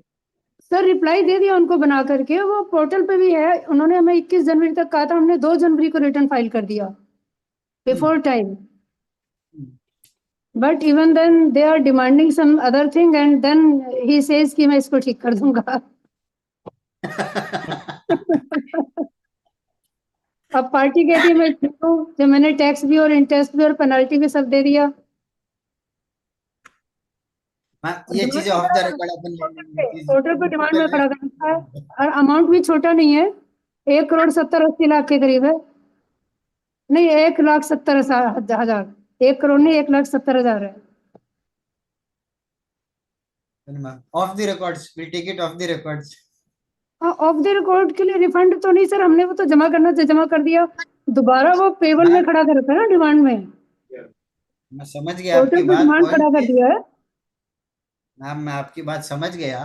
जी जी। अलग टाइप का सेटिस्फैक्शन इज रिक्वायर्ड, हाउएवर वो चीज का अभी जवाब देना डिफिकल्ट है, क्योंकि आंसर सिर्फ एक चीज आएगा, whether to satisfy that demand और not to satisfy that demand. My understanding कभी वैसे डिमांड सेटिस्फाई नहीं करनी होती जी। हाउएवर आपका client might take up a different view then what I think. जी। सो आपको वो सिचुएशन में नहीं डालना कि आप वैसे सिचुएशन में आ जाओ, क्लाइंट की सुनो या निहाल की सुनो। नहीं हमने उसको बता दिया कि that he is demanding something, then if you are agree give, मैं उसको डिमांड को हटवा देती हूँ। यही है सर, और तो कुछ भी नहीं, एमिकेबली सेटल होना है ये चीज। चलो नेक्स्ट। हाँ सर एक क्वेश्चन पूछ ले रहा हूँ, अभी आया दिमाग में। बोलिए सर। हाँ देंगे। व्यापारी लोग रिफंड के लिए सरकार को वो बना नहीं रहे हैं, डर के मारे कि रिफंड क्लेम करते ही उनके यहाँ छापा पड़ जाता है। ये कौन से जुरिस्डिक्शन में हो रहा है सर ऐसे? मैं पहली बार सुन रहा हूँ। क्योंकि लाखों रुपए व्यापारी के एक्चुअल में 18% में परचेज है और 12% में सेल है। आज 5 सालों से 6% करके जमा होता जा रहा है। अब वाटी बोलती है कि हम लोग कभी भी करते हैं तो ऑफिसर धमकाता है, फिर हम लोग वापस रिटर्न लेना पड़ रहा है कंप्लेन। सर मैंने नहीं सुना ऐसा, ये चीज मैं पहली बार सुन रहा हूँ कि रिफंड एप्लीकेशन पढ़ते रेड पड़ रही है। सर हम तो यहाँ पे लगातार रिफंड ले रहे हैं मेरठ में, हम क्रेडिट बॉम्बे लेजर में का, भी credit as well as cash ledger दोनों का रिफंड ले रहे हैं हम अपनी पार्टी का। ठीक है मैं आपसे मैं सलाह ले लूंगा इसके बारे में बाद में। Okay sir. इन्वर्टेड उसका ना ड्यूटी का, इन्वर्टेड ड्यूटी का एज वेल एज कैश का दोनों का रिफंड ले रहे हैं हम लोग। हाँ इन्वर्टेड ड्यूटी का ही सिस्टम है वो फार्मूला वो। हाँ इन्वर्टेड का ले रहे हैं हम लोग। हमारा भी क्लाइंट है वो 12%, 18%, 28% परचेज है एंड प्रिंटेड मटेरियल है 5% हमारी सेल है। हमारा तो 20-22 लाख रुपए के करीब हमने रिफंड लिया पीछे अभी पिछले साल।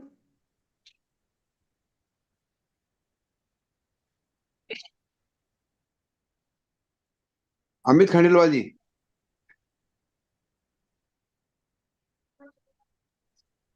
अमित जी अपना, अमित जी सवाल पूछिए अपना। हाँ बॉस, एक्चुअली में एक सवाल था एमएसटी स्कीम को लेकर ही। हेलो बोलिए बोलिए बोलिए। सर, एमएसटी स्कीम में एक सेक्शन 79 की एक रिलीफ दी गई है इन्होंने, जो थर्ड पार्टी रिकवरी वाली है। थर्ड पार्टी रिकवरी की सेक्शन 128 का कवर कर रहे है सर, सेक्शन 70 यानी जिसका डीआरसी 0 पास हो गया है, और जो थर्ड पार्टी रिकवरी में एमएसटी स्कीम में लाभ की एक है उसके अंदर 79 में। बट सर अगर सामने वाले ने ऑलरेडी टैक्स पे कर दिया है तो ऑफिसर ने क्लियर करके आपकी डिमांड जीरो की है क्या? नहीं करी ना, वही तो उसी के लिए एमएसटी आई है, उसका आपको प्रूफ देना पड़ेगा। मुझे नहीं लगता सर कवर हो रहा है। हो रहा है सर, हो रहा है इसमें। मैं आपको बता देता हूँ थोड़ा सा, इसमें ये जो है ना 238 सर्कुलर नंबर है, पैरा नंबर 4, सीरियल नंबर 2। लेकिन इसमें मेरा एक सवाल ये था सर, मैं दूसरी बात कहना चाह रहा था यहाँ पे। हेलो हाँ बोलिए बोलिए। सर, एक्चुअली मेरा केस था 2019-20 का, 19-20 के मार्च 20 में मेरा, जिससे मेरा परचेज हुआ था, उसने B2B की जगह B2C में चला दिया बिल। ठीक है, मैंने सारे प्रूफ भी दे दिए, उसने कैसे कैसे पेमेंट जमा करा वो भी सब दे दिया, लेकिन क्योंकि एज पर सर्कुलर उसने उसका बेनिफिट नहीं दिया मुझे। ओके। उसने डिमांड निकाल दी, जबकि जो डिमांड निकाली वो ऑलरेडी उसके 3B में जमा है। तो मैं ये जानना चाह रहा था, जो जो सर्कुलर आया है 79 का रिकवरी, थर्ड पार्टी रिकवरी का, क्या इसका बेनिफिट मिल सकता है? नहीं, चेक करना पड़ेगा सर। अच्छा, मुझे चेक करना पड़ेगा। हाँ, ये थर्ड पार्टी रिकवरी का एक मौका दिया है। मान लो किसी पे कोई डिमांड है और जिसके वजह से डिमांड आई उसने जमा कर देता है, तो उसका रिलीफ का है। मैं चेक करके बता देता हूँ सर आपको।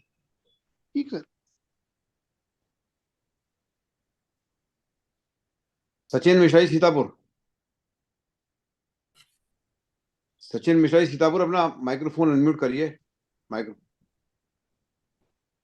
सचिन मिश्रा जी सीतापुर वाले, अगर आपको आवाज आ रही है भाई साहब, अपना माइक्रोफोन खोलिए। हेलो सर, सुन पा रहे हैं? हाँ आवाज आ रही है सर। एक चीज मैं पूछना चाह रहा था कि एक मेरी पार्टी के केस में प्रोविजनल क्रेडिट सेस का पड़ा हुआ है, बट वो यूजेबल भी नहीं है और मतलब खाली एक लेजर में दिखा रहा है, वो यूजेबल नहीं है। वो प्रोविजनल के लिए कैसे क्या कराना पड़ेगा उसको? मतलब सर एक आईटीसी ले हमारे में एक सेस में 46,000 रुपए के आसपास एक पार्टी का 22 दिसंबर का प्रोविजनल क्रेडिट शो हो रहा है, बट वो यूजेबल नहीं है, मतलब हम उसको एडजस्ट नहीं कर पा रहे हैं 3B के थ्रू। और सर से भी पूछा था वहाँ अपने ऑफिस में भी, तो वहां पे भी कोई रेजोल्यूशन नहीं मिल पा रहा है उस चक्कर में। बोले हमारे यहाँ तो कुछ दिख ही नहीं, यहाँ पोर्टल में दिख रहा है। ये sir provisional login ID credit का पासवर्ड दे दीजिएगा ना, अपन साथ में बैठ के देख लेंगे। हाँ हाँ सर, मैं आपको शेयर कर दूंगा। और दूसरा सर ये कह रहा था कि जो रेक्टिफिकेशन अपना ये आया है ये 16 को लेकर के उन्होंने जो 74 में इशू किया, क्या रेक्टिफिकेशन इसको 73 में कन्वर्ट हो सकता है क्या? रेक्टिफिकेशन सेक्शन नंबर चेंज नहीं कर पाएगा। नहीं कर पाएगा ना, अपील से होगा सर। अपील तो फर्स्ट लेवल है जहां पर वो चेंज हो जाए। अच्छा वही है ना 16(2)(c) का पेमेंट वाला इशू है, वो 17-18 सप्लायर ने पेमेंट नहीं किया है, 3B कराना है। रेक्टिफिकेशन फ्रॉड से नहीं बता होगा रहे हैं। सर, अपील तो करनी नहीं होगा है। ना, ठीक है सर, ठीक है। हाईकोर्ट से इसको करवाएंगे, ठीक है, यहाँ से भी नहीं करेंगे वो। कमिश्नर अपील भी कर देगा फैक्ट्स अगर आप दोगे अपील तो। साहब नहीं कर पाएंगे, वो मना कर रहे हैं, वो टैक्स ऑडिट से आए हुए हैं तो उनको वैसे भी नहीं करना है। सचिन जी, प्रांजल शुक्ला को बात कर लीजिएगा इलाहाबाद हाई कोर्ट। बात हो गई, प्रांजल से बात हो गई है, वो करवा लेंगे हम लोग उसको। हाँ ठीक है सर, थैंक यू। और कोई मेरे साथी? हाँ जी सर, हाँ बोलिए। नमस्कार सर। नमस्कार, बोलिए सर। सर ऐसा है अपना ये जैसे DGGI वाले सम्मन इशू करते हैं, उन्होंने डेट दे दी किसी क्लाइंट को, उस दिन अपना गए, वो ऑफिसर छुट्टी पे था, उस केस में वो दूसरा ऑफिसर कहता है किसी और दिन आ जाना, कोई डेट तो उन्होंने दी नहीं। अगर ऑफिसर छुट्टी पे था तो आप एक कम्युनिकेशन वहां पर लिखकर छोड़ के आ जाइए कि सर हम आए थे बट आप हमको नहीं मिले। ठीक है सर।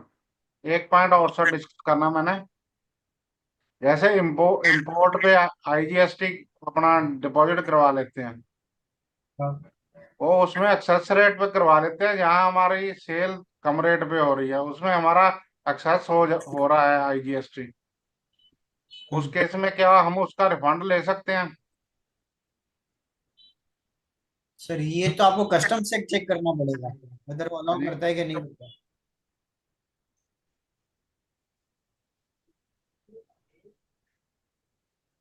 हेलो शिव गोपाल जी। शिव गोपाल जी। जी सर। बोलिए सर 65 पे मुझे नोटिस मिला, डेट ऑफ हियरिंग जो है 65(3) में लिखा हुआ कि 15 दिन से कम नहीं होनी चाहिए। उन्होंने मुझे डेट ऑफ 10 दिन का टाइम दिया, विदिन 10 डेज दे दीजिए। और इसमें मैं ये जानना चाह रहा था कि डेट ऑफ कमिटमेंट हमारी स्टार्टिंग कब से होगी? जिस दिन मैंने उस डेट को जाके सारे पेपर जो उनकी रिक्वायरमेंट थी एज पर नोटिस हमने कंप्लीट कर दी, तो ये हमारा ऑडिट किस डेट से स्टार्ट होगा? मतलब इसको कौन सी डेट मानी जाएगी, कौन सी डेट मानी जाएगी कि इस दिन से हमारा ऑडिट होगा? क्योंकि विदिन 3 मंथ इनको जो है इसको ऑर्डर करना है। एक सेकंड सर, आपको ये तो चीज बहुत ज्यादा स्पेसिफिक चीज पूछ लिया मैंने। एक सेकंड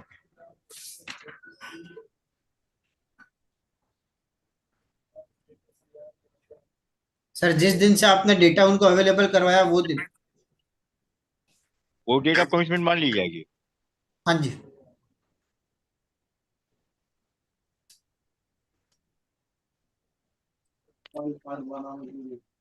सर जी सचिन जी। सर मैं ये पूछ रहा था कि जो सेक्शन 65 में ऑडिट के लिए नोटिस इशू होते हैं वो मल्टीपल ईयर के लिए एक नोटिस में दे सकते क्या? 17-18 से लेके 22-23 तक के नोटिस एक ही मेंशन कर दिया ऑडिट को। सर कोई रिस्ट्रिक्शन नहीं है 65 में नोटिस वैसे देने के लिए, मतलब दे सकते हैं?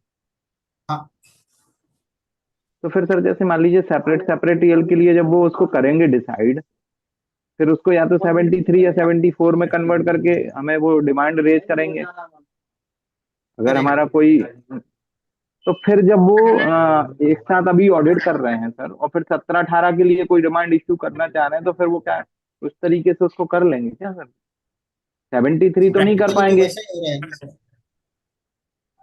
नहीं तो मैं ये जानना चाह रहा हूँ कि अगर मान लीजिए 73 से रिलेटेड कोई इशू है, मान लीजिए 17-18 से लेके और ऑडिट हुई है और ऑडिट में कोई हमारे अगेंस्ट कोई उनने निकाल के रखी हुई है चीज, वो अपने ऑफिसर्स को भेजेंगे, उसके अगेंस्ट में हमें शो कॉज जाएगा। 73 तो दे नहीं सकते ना सर, अब टाइम वार्ड हो गया। 17-18 का तो 74 भी टाइम बार्ड है मेरी नॉलेज के अंडरस्टैंडिंग पे। तो फिर वो ऑडिट करा के, मतलब मेरा ये कहने का मतलब है, वो 17-18 से लेके जब नोटिस इशू कर रहे हैं तो वो किस तरीके से फिर हमारे अगेंस्ट में जाएंगे? क्योंकि अगर हम मान लीजिए 17-18 पे किसी भी पॉइंट पे स्ट्रांग नहीं है, हमें लग रहा कि सर ये आप एक बोल्ड कॉल ले लीजिए कि मुझे 17-18 का डेटा ही नहीं देना आपको। जी आप एक कॉल ले लीजिए कि मुझे 17-18 का डेटा नहीं देना आपको, आप सब कुछ टाइम बाउंड है। हाँ, तो मैं ऐसा कर सकता हूँ ना सर कि हम 17-18 का डाटा उन्हें ना प्रोवाइड कराएं कि भाई ऑडिट का कोई, अगर आप कर रहे हो तो ये एक साथ, या तो हमें सेपरेटली आप अलग अलग ईयर वाइज आप इश्यू करो, ऐसा तो है नहीं। लेकिन आप कह रहे हैं कि ऐसा तो हम नहीं बोल सकते कि आप हमें सेपरेटली हर ईयर वाइज ऑडिट के लिए आप इश्यू करो नोटिस। नहीं सर, ये चीज नहीं कर सकता, बट अगर आपके हिसाब से अगर 17-18 का डेटा नहीं देना है या सब्सिक्वेंट आप शोकॉज इश्यू नहीं कर सकते तो आप 17 का डेटा मत दीजिए, देखिए क्या रिस्पॉन्स आता है सामने से। जी कि एज सच लॉ में अगर वो बोलेगा आप क्यों नहीं दे रहे तो आपको पूछना पड़ेगा what is the conclusion. Conclusion is either 73, 74 या फिर रेड्स। जी किसी भी चीज की 17-18 की तो आज के टाइम में पावर है नहीं। सर आपने जैसे बताया सर रेट, अब उसको बेस मान के 17-18 में कोई चीज उनको ठीक नहीं लग रही है तो उसके बेस पे अभी जाके रेट्स के लिए भेज सकते हैं क्या? सर साल हाँ 17-18 थोड़ी चालू है, साल तो 2025 चालू है। तो वही मैं कहना चाह रहा हूँ ना कि 17-18 के लिए उनके पास 73, 74, या फिर आपने बताया रेट्स, मान लीजिए 17-18 के लिए नहीं है लेकिन रेट्स करा लेंगे भैया, ठीक है आपके अगेंस्ट में मुझे कंक्लूजन क्या है आपने उस चीज? सर एंड पॉइंट क्या है? चलो मान लो आज रेड पड़ गई, जी एंड पॉइंट क्या होएगा? 73, 74।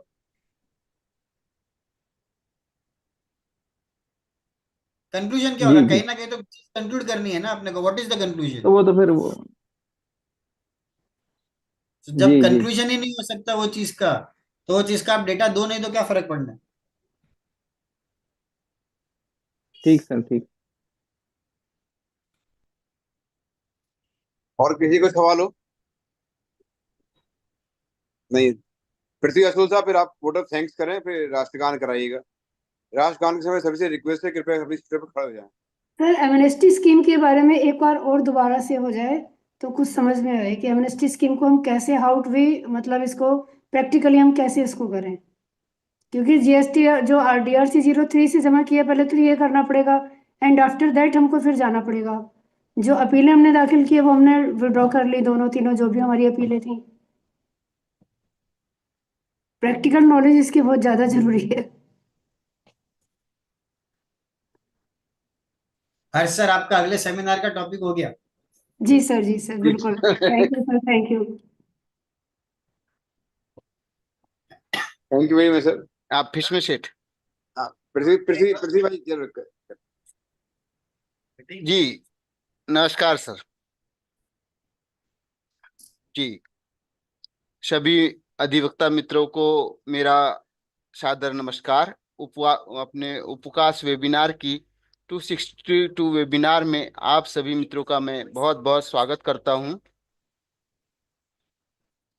हम हमारी ओर से, हमारे सभी अधिवक्ता मित्रों की ओर से तथा हमारे अधिकारी एसोसिएशन, जिसमें प्रमुख है उत्तर प्रदेश कर अधिवक्ता संगठन लखनऊ, नर्मदापुरम हरदा जिला tax bar association Madhya Pradesh, tax bar association Chhatarpur Madhya Pradesh की ओर से आज के हमारे मुख्य वक्ता, जिन्होंने आज हमारे को बहुत ज्ञान अर्जन कराया, ज्ञान दिया और सुंदर सी वाणी में हमें सब कुछ अच्छे से समझाया, सरस्वती पुत्र आदरणीय श्री निहाल चंद जी जैन का हम बहुत हृदय की गहराइयों से बहुत बहुत आभार व्यक्त करते हैं। निहाल जी, आज जो वास्तव में आपने जो समझाया वो बहुत अच्छे से समझ में भी आया, और हम आपके लिए माता सरस्वती से प्रार्थना करते हैं कि वो आप पर अपनी कृपा यूं ही बनाए रखें और आप हमारा यूं ही ज्ञान अर्जन हमेशा करते रहें। आपका आभार सर, आपका बहुत बहुत धन्यवाद। धन्यवाद सर। अब समापन की सुंदर सी वेला में हम निहाल चंद जी के स्वागत के आभार के बाद इस कड़ी को आगे बढ़ाते हुए हमारे प्रथम सत्र में जो हमारा ज्ञान अर्जन करते हैं हमारे मित्र परम मित्र श्री अंकित गर्ग जी का, उनका भी हम बहुत बहुत आभार व्यक्त करते हैं। इसके अलावा इस कड़ी को आगे बढ़ाते हुए हमारे सत्र के श्री शैलेश विश्वकर्मा जी जो हमारी स्टार्टिंग में शोभा बढ़ाते हैं, उनका भी हम बहुत बहुत हृदय की गहराइयों से आभार व्यक्त करते हैं। इसके अलावा हम आभार व्यक्त करते हैं हमारे संजय भटनागर जी का, और आगे बढ़ते हुए हम आभार हमारी इस सुंदर सी वेबिनार के जो जनक है, जो हमारे लिए बहुत चिंतित रहते हैं और ऐसे जैन साहब जैसे वक्ता को हमारे लिए लाते हैं और हमारा ज्ञानार्जन कराते हैं। सर आपका बहुत बहुत आभार जो हमारे लिए इतने चिंतित रहते हैं। हर्ष शर्मा जी का भी हम हमारी ओर से, हमारे अधिवक्ता मित्रों की ओर से तथा समस्त कार्यकारिणी की ओर से उनका बहुत बहुत आभार व्यक्त करते हैं। धन्यवाद सर, आपको बहुत बहुत धन्यवाद। समापन की इस बेला में हम आगे बढ़ते हुए हमारे जो मित्रगण है, अधिवक्ता बंधु है, मातृशक्ति है, जो इस सुंदर से वेबिनार को बहुत ध्यान पूर्वक सुन रहे थे और अपना ज्ञानार्जन कर रहे थे, उन सभी का भी बहुत बहुत आभार व्यक्त करते हैं। समस्त उपकाश के अधिवक्ता गण, अधिकारी गण, पदाधिकारी गण, इनका भी बहुत बहुत आभार। सभी को बहुत बहुत धन्यवाद, सभी को बहुत बहुत साधुवाद। आप सभी ऐसी इस अपनी सुंदर सी वेबिनार से अपना ज्ञानार्जन करते रहें। सभी का आभार, साधुवाद। अब सभी से रिक्वेस्ट है सर, राष्ट्रगान के लिए अपने स्थान पर खड़े हो जाएं। राष्ट्रगान।